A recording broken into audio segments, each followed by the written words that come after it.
آپ سبھی کا استقبال ہے ہمارے یوٹیوب چینل سیکھنا سکھانا میں۔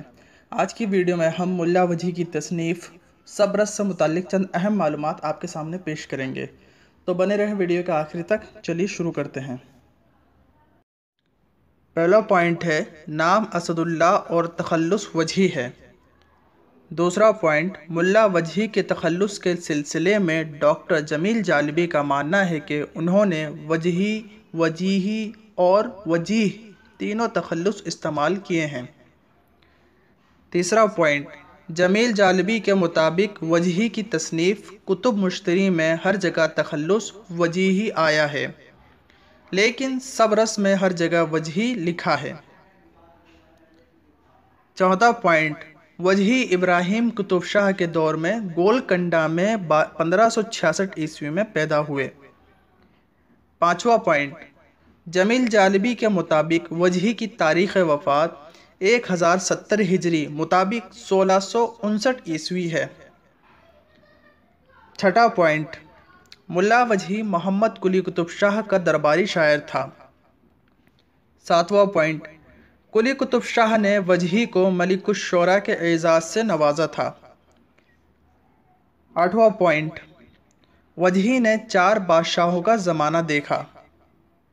پہلے بادشاہ ہیں ابراہیم قطب شاہ، دوسرے ہیں محمد قلی قطب شاہ، تیسرے ہیں محمد قطب شاہ اور چوتھے ہیں عبداللہ قطب شاہ۔ 9واں پوائنٹ، صبرس میں وجیحی نے اپنی زبان کو زبان ہندوستان کہا ہے۔ 10واں پوائنٹ، کتب مشتری جو ملا وجیح کی تصنیف ہے، کتب مشتری 1018 ہجری 1609 گولکنڈہ کی پہلی تبعات مثنوی ہے۔ 11واں پوائنٹ، صبرس 1045 ہجری 1635 اردو کی پہلی نثری تمثیلی کتاب ہے۔ 12واں پوائنٹ، تاج الحقائق کو بھی مولوی عبدالحق نے وجیحی کی نثری تصنیف قرار دیا ہے، لیکن کسی نے یہ تحقیق پیش کی ہے کہ یہ گجرات کے ایک بزرگ شاہ وجہ اللہ کا کارنامہ ہے۔ 13واں پوائنٹ، ان کے علاوہ ایک فارسی دیوان دیوان وجیحی ہے۔ صبرس سے متعلق کچھ جانکاری آپ کے سامنے پیش ہے۔ پہلا پوائنٹ، صبرس اردو میں نثری ادب کا پہلا نمونہ اور پہلی تمثیلی داستان ہے جو 17ویں صدی میں لکھی گئی۔ دوسرا پوائنٹ، ملا وجیح نے صبرس قلی قطب شاہ کے نواسے عبداللہ قطب شاہ کی فرمائش پر 1045 ہجری 1635 میں لکھی تھی اور وجیحی کو بیان عشق میں کتاب لکھنے کی درخواست کی گئی تھی۔ تیسرا پوائنٹ، ملا وجیح نے اس قصے کو صبرس کے علاوہ گنج العرش، بحر المعانی اور وحی الہام لکھا ہے۔ چوتھا پوائنٹ، صبرس کے 2 محور ہیں، پہلا آب حیات کی تلاش، دوسرا معرکہ حسن و عشق۔ پانچواں، وجیحی نے اس قصے کا عنوان صبرس اس لیے رکھا ہے کہ اس نے زندگی خصوصاً عشق سے متعلق سارے رس یعنی سب رس مثلاً محبت، اطاعت، رشک، رقابت، وصال، خوشی اور غم کو ان جذبوں کے ماخذات یعنی حسن، عشق، دل، نظر کو کردار کے طور پر پیش کیا ہے۔ چھٹا پوائنٹ، وجیحی کا اسلوب داستان اور انشائیت دونوں سے عبارت ہے۔ وجیحی نے خود کہا ہے کہ اس نے نظم اور نثر ملا کر ایک نیا طرز ایجاد کیا۔ ساتواں پوائنٹ، مولوی عبدالحق نے پہلی بار 1924 میں رسالہ اردو میں صبرس پر تفصیلی مضمون لکھا اور اس کی اشاعت کا منصوبہ بنایا۔ آٹھواں پوائنٹ، مولوی عبدالحق نے سب سے پہلے صبرس کو اپریل 1925 میں مع مقدمہ کے اردو دنیا سے تعارف کرایا۔ 9واں پوائنٹ، مولوی عبدالحق نے صبرس کو پہلی بار انجمن ترقی دکن سے 1932 میں شائع کیا تھا۔ 10واں پوائنٹ، وجیحی نے صبرس کو اپنا کارنامہ بنا کر پیش کیا۔ وجیحی نے صبرس کے ماخذ کا کہیں ذکر نہیں کیا بلکہ اس کے موجد ہونے کا دعویٰ کیا ہے۔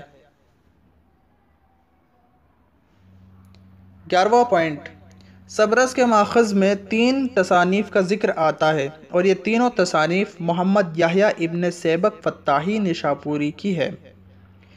پہلی کتاب ہے دستور اشاق جو کہ فارسی مثنوی ہے۔ دوسرا ہے قصہ حسن و دل جو دستور اشاق کا نثری خلاصہ ہے۔ تیسری کتاب ہے شبستان خیال جو قصہ حسن و دل کو منظوم کیا گیا۔ 13واں پوائنٹ، مولوی عبدالحق نے قصہ حسن و دل کو سبرس کا ماخذ قرار دیا ہے۔ 14واں پوائنٹ، عزیز احمد نے حسن و دل اور دستور اشاق دونوں کو سبرس کا ماخذ بتایا ہے۔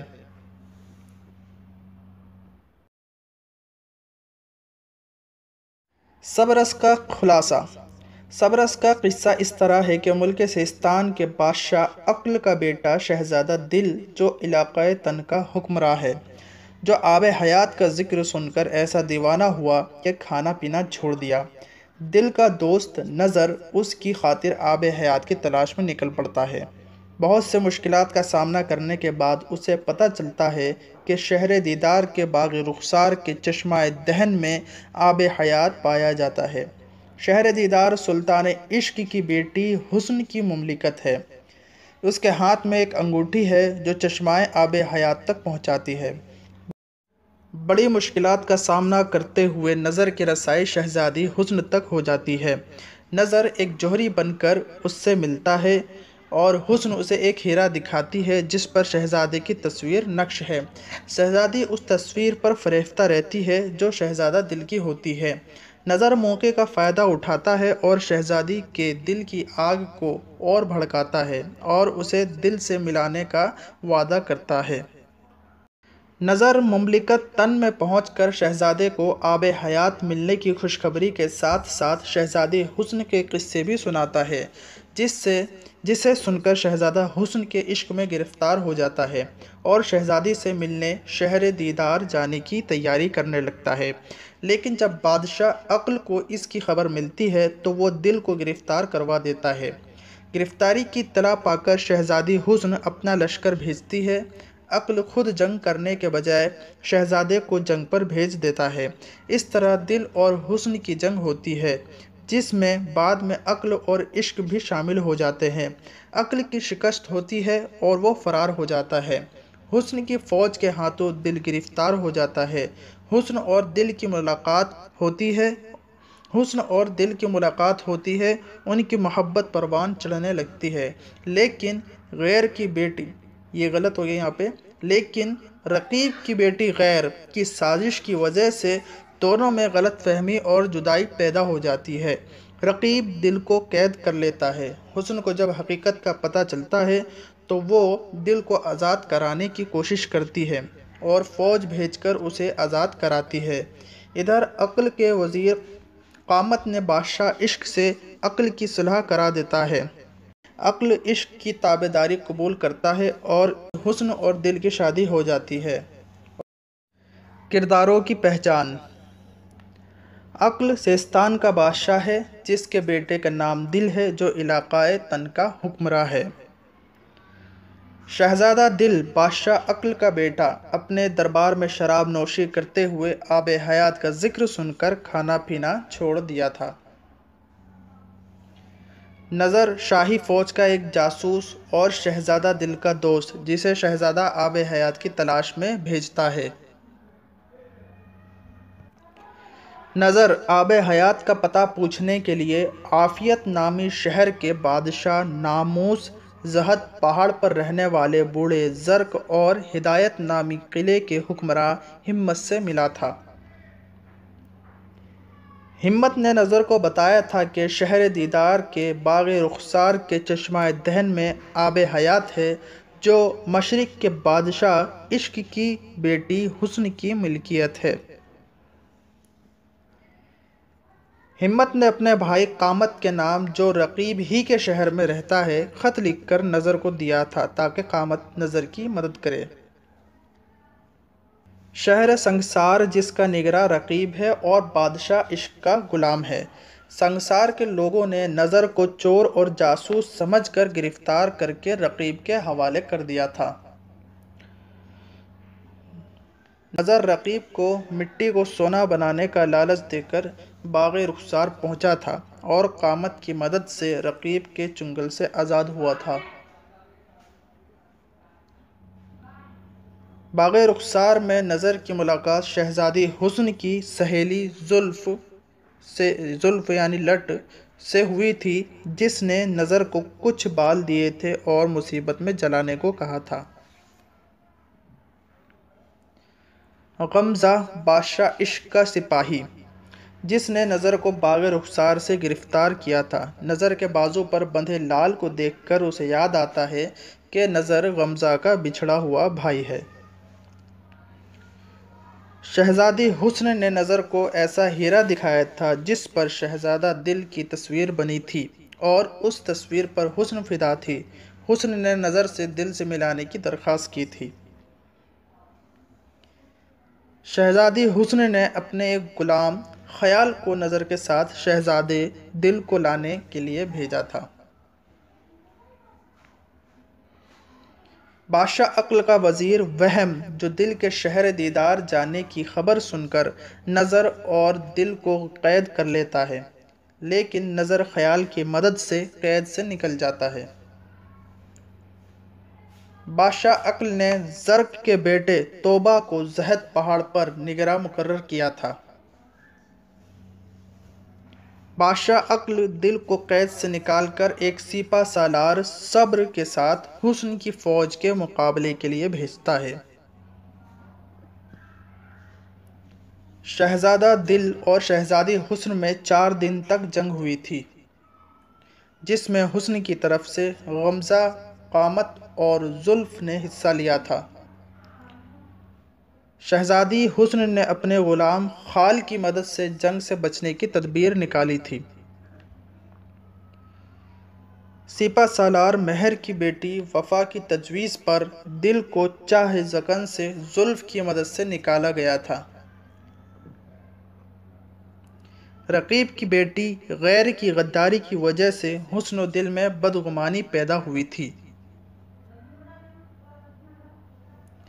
بادشاہ عقل، خیر اور ہمت تینوں اپنی اپنی فوج کے ساتھ عشق کا مقابلہ کرنے نکلتے ہیں۔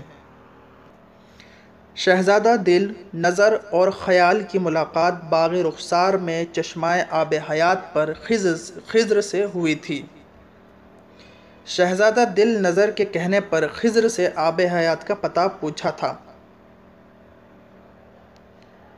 خضر نے دل کو آنکھوں ہی آنکھوں میں ایک ہدایت دی۔ دل نے اس ہدایت پر عمل کیا اور اسے کئی لڑکے ہوئے۔ جو بڑا لڑکا ہے وہ یہی صبرس ہے جو حقیقت میں آب حیات ہے۔ وجہی نے آب حیات صبرس کو کہا ہے۔ صبرس میں چھوٹے بڑے کردار کل 76 ہیں۔ صبرس میں سب سے جاندار اور متحرک کردار نظر کا ہے۔ صبرس کا مرکزی کردار دل ہیرو اور حسن ہیروئن ہے۔ آج کی ویڈیو میں بس اتنا ہی۔ یہ جانکاری آپ کو کیسی لگی ہمیں کمنٹ کر کے ضرور بتائیے۔ ویڈیو کو لائک کیجئے، سبسکرائب کیجئے اور اسے شیئر کرنا نہ بھولیں۔ ملتے ہیں اگلی ویڈیو میں۔